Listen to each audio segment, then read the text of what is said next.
Alright tech family, it is that time of year where I tell you the best laptops that you can buy. I've had around 40 in the studio this year, and by the way, I do a lot of filtering up front. So the 40 I've had in are actually only a subset of the total laptops that I've researched, whether online or hands-on in stores that is. Now, stating the obvious, I haven't looked at every possible laptop out there, I'm just Josh. But I think I've looked at all the major ones in depth to bring you this roundup. In fact, to make this video, I got tons more in and tested them like crazy over the last couple of weeks. So I'll be recommending several laptops that I haven't even published my full review on yet. As per usual, I'm going to recommend laptops by the type of shopper. Best laptops for budget shoppers, then casual users like office workers or students, creators next, then programmers, and finally gamers. I'll place links to the places that I think you'll get the best deals on the laptops that I recommend today in the description below. If you do decide to buy one, please make sure to use those links. They are affiliate links, so the kickback will help support the channel. I'll also place links to my detailed reviews of the laptops I talk about today in the description below too. But before we get into it, if at the end of this video you like what you watched, make sure to smash the like button and that you're subscribed. It shows your appreciation for the insane amount of work that goes into making these videos, and as I always say, it makes my mother very proud. Best laptops for budget shoppers. A couple of laptops really stole the show this year. Let's start with the Asus ZenBook 14, which frequently drops to under $600. You aren't going to find a better laptop at this price point. It's got a vibrant OLED high-resolution display, great keyboard, and a reasonably powerful processor. Main downside of this laptop is you will definitely hear fan noise. Next is the HP Pavilion Plus 14. Its keyboard is as comfortable as the Asus's, but unlike the Asus, it doesn't have disturbing fan noise. In fact, it's the only budget laptop I tested that doesn't. You can spec it up with lots of options like 16GB of RAM, which you can't on the Asus. Its downsides are that the base model comes with a 300 nit screen, which I would not consider bright. I'd recommend upgrading that if you can afford it. And as with all HP's current silver laptops, it suffers from light-colored keys with a light-colored backlight. This makes the keys hard to make out in certain lighting conditions. This is solvable by just turning off the backlight. It's just something you'll have to manually do. Turn on the backlight when in the dark, turn it off when in the light. If you do buy this laptop, I'd advise you avoid buying the model with the H series processor. That processor is too powerful for this small laptop and will result in short battery life. Get the U or P series processor instead. If you can stretch your budget further, buy a MacBook Air from last year with the M1 chip. It is still an excellent laptop in 2022, and I'd recommend it over any PC budget laptop that I've seen at or below its price point. It has extremely long battery life, a powerful processor, no fan noise, and a high quality screen. It does look a bit dated though with its large bezels. Finally, if you need a bit more performance, specifically in the graphics department, the absolute best deal on a laptop I've seen all year is without a doubt the IdeaPad 5 Pro 16. I bought mine for around $800, but it wouldn't surprise me if it dropped lower on sales. Boy, do you get an insane amount of laptop for the money. A reasonably powerful 6-core 12-thread Ryzen processor, highest resolution 120Hz refresh rate display, decent dedicated RTX 3050 graphics, 16GB of RAM, and a 1TB SSD.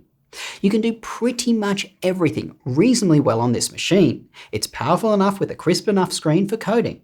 You've got decent enough graphics for some video editing and some light gaming. For the money, it's an absolutely incredible deal. Look, I know some of my viewers would like me to recommend laptops below $500 for my budget picks. I hear you. But here is the conundrum.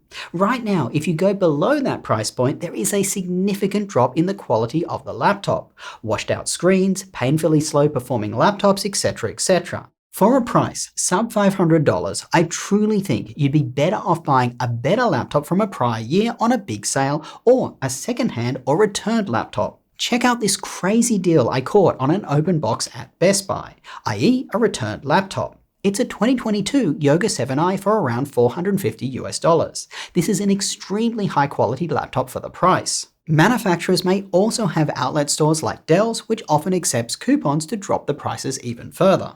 Best laptop for casual users, i.e. office workers, students, etc. The MacBook Air M2 is the best laptop for you. Long battery life, dead silent as it doesn't have fans at all, excellent high quality screen and very portable. It also looks great and feels very premium. Main downside is that it is pricey, especially if you upgrade it, which you must do when you purchase it as you can't upgrade it later on. By the way, for real casual users just browsing the web, the 8GB of RAM model should be fine. If you do plan to dabble in a bit of video editing or something more intensive, which the M2 processor is definitely capable of, I'd recommend getting it with 16GB of RAM. Mine did start to struggle doing those tasks with only 8. That being said, before you buy an upgraded MacBook Air, I'd strongly recommend you consider the MacBook Pro 14 base model. Because that laptop is now a year old, it regularly goes on sale for $400 off, making it around the same price as the upgraded MacBook Air M2. You'll be more productive with the MacBook Pro 14's larger screen, and I found the 14's keyboard more comfortable to type on than the Air's. The Pro 14 is also better equipped to handle tasks the Air would struggle with because it has fans to cool the processor, such as more intense video editing. It is still dead silent for most tasks. The only reason to get the Air over the Pro 14 in my mind is because the Air is close to a pound lighter. That being said, I would not consider the Pro 14 heavy at 3.5 pounds, it's still very portable. If you do want a PC laptop, unfortunately there isn't anything as perfect for me to recommend that doesn't come with a gotcha or two. I'll start with what I've personally been carrying to the office every day because I'm in the ludicrously good position of being able to pick up and take any laptop with me that I want. It's the Dell XPS 13 Plus. This one had a host of issues on launch that Dell's quality control should have caught, but these seem to have been ironed out now. It's a tiny laptop, but don't let that deceive you. Due to the extremely high quality screen options available for it, you'll be able to see a ton of information on its small 13.4-inch display. The laptop is the most stunning looking laptop I've ever seen. It's super powerful for its size, and it has extremely minimal fan noise. It used to have poor battery life, but I recently retested the laptop with the latest BIOS and drivers, and it is now acceptable at about 8 hours in my Netflix video playback test. If you want a bang for your buck option that is also a 2-in-1, check out the Spectre 13.5. There is a config with a stunning OLED display, extremely comfortable keyboard, and quite decent battery life that can often be found for around $1,200. It's also got one of the best webcams I've ever used. It's not as high quality a build as the other laptops I just mentioned, nor as powerful, and you will hear a little fan noise while using it, but you get a lot for the dollars you are spending. Best laptop for software development. Look, you can code on pretty much any laptop, but today we are talking about the best laptop for software development. So, what I'd like to see you with is a very good high quality screen, so you can see a lot of code going down the page. A powerful processor with the option of 32GB of RAM.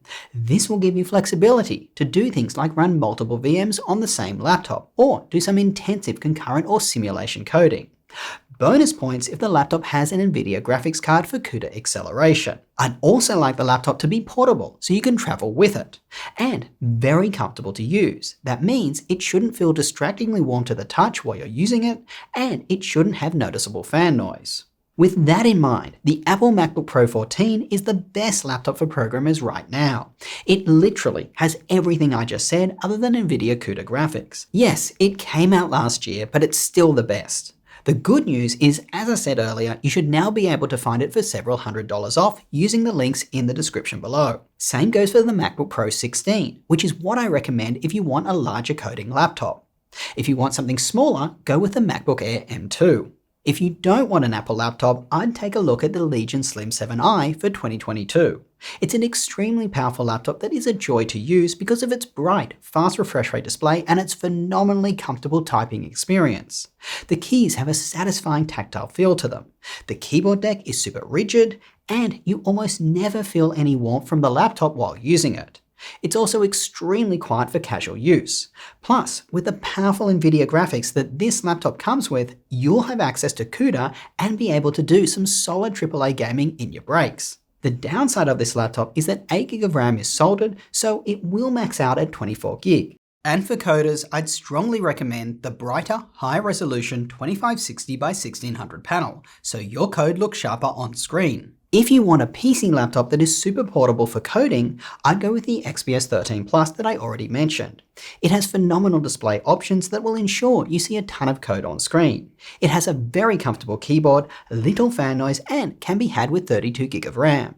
Its main downside for coders is that there is no physical function row, so you'll have to work around that by remapping keys or using an external keyboard when at home or in the office. It also has short battery life, but not that much shorter than other PC laptops with this processor that I've tested. Best laptop for creators.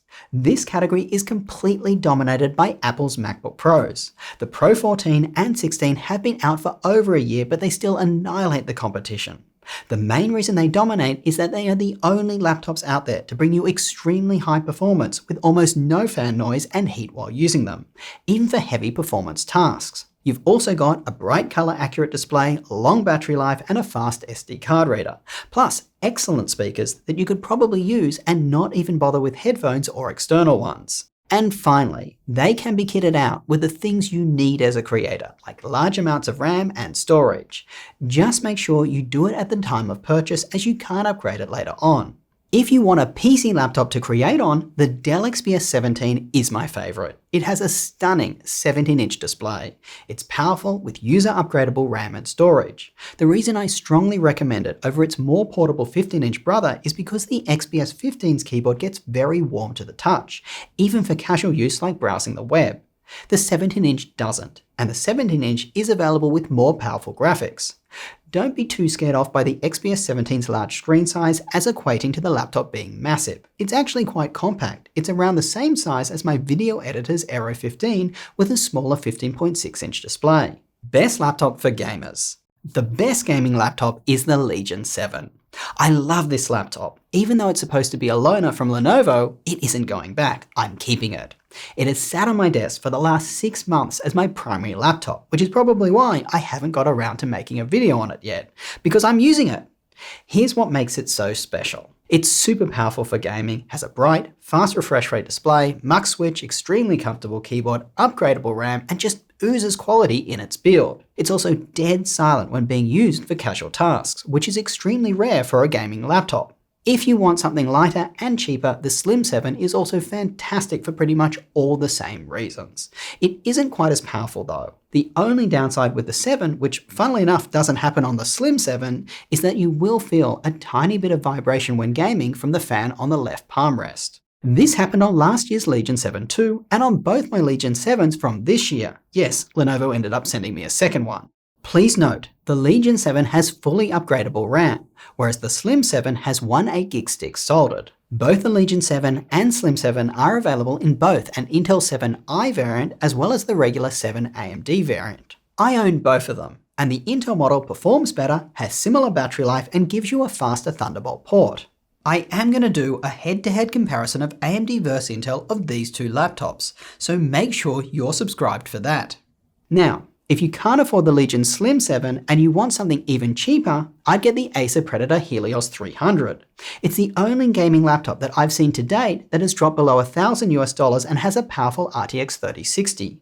Most gaming laptops under $1,000 have an RTX 3050 Ti. The 3060 is a big step up.